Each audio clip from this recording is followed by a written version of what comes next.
Pencaksilat adalah seni bela diri tradisional yang memiliki sejarah panjang dan kaya, mencerminkan budaya dan nilai-nilai yang hidup dalam masyarakat Indonesia serta Asia Tenggara.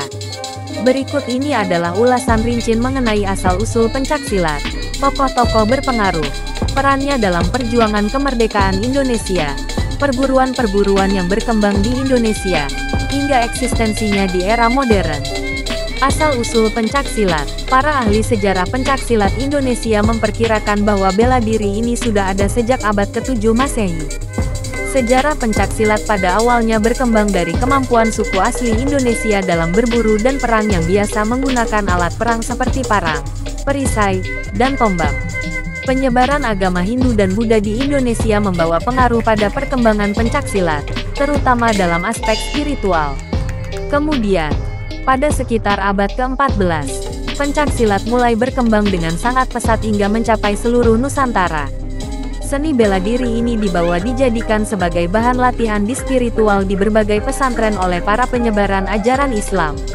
Tidak hanya itu, pencaksilat mendapat pengakuan sebagai bela diri yang telah menjadi para penduduk berani berperang melawan para penjajah.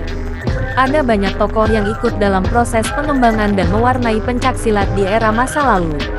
Beberapa tokoh tersebut, yaitu Panembahan Senopati, Sultan Agung, Pangeran Diponegoro, Tengku Cikditiro, Toku Umar, Tuanku Imam Bonjol, hingga para pendekar dari kaum perempuan seperti Sabainan Alwi, Cut Nyadin, dan Cut Nyamutia.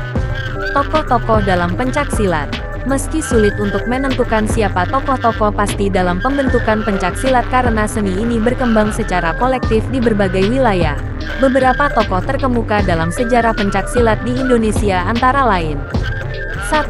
Abah Her, tokoh legendaris dalam ajaran pencaksilat Cimande.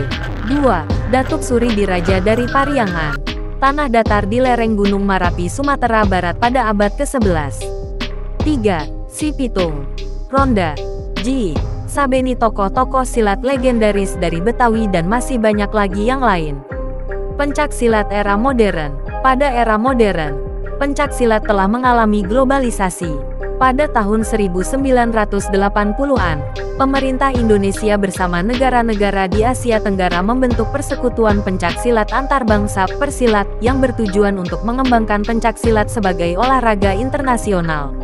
Sejak saat itu, pencaksilat telah dipertandingkan di SEA Games dan mulai diperkenalkan di berbagai negara di luar Asia. Popularitas pencaksilat semakin meningkat di dunia internasional, terutama setelah muncul dalam film-film seperti The Raid, yang memperlihatkan keunikan dan kekuatan pencaksilat di layar lebar. Pengaruh ini membuka jalan bagi pencaksilat untuk berkembang sebagai seni bela diri yang diakui di dunia internasional. Dan sekarang terdapat banyak perguruan pencaksilat di berbagai negara di luar Asia, seperti di Eropa dan Amerika Serikat. Pencaksilat telah melampaui statusnya sebagai seni bela diri tradisional dan telah menjadi bagian integral dari budaya Indonesia. Dengan nilai-nilai filosofi dan spiritualnya, pencaksilat tidak hanya mengajarkan teknik pertahanan diri, tetapi juga mengajarkan kedisiplinan, rasa hormat, dan kecintaan terhadap tanah air. Dalam sejarah panjangnya, pencaksilat terbukti mampu beradaptasi dan berkembang, sehingga tetap relevan di zaman modern, membawa semangat persatuan dan kebanggaan Indonesia di pentas internasional.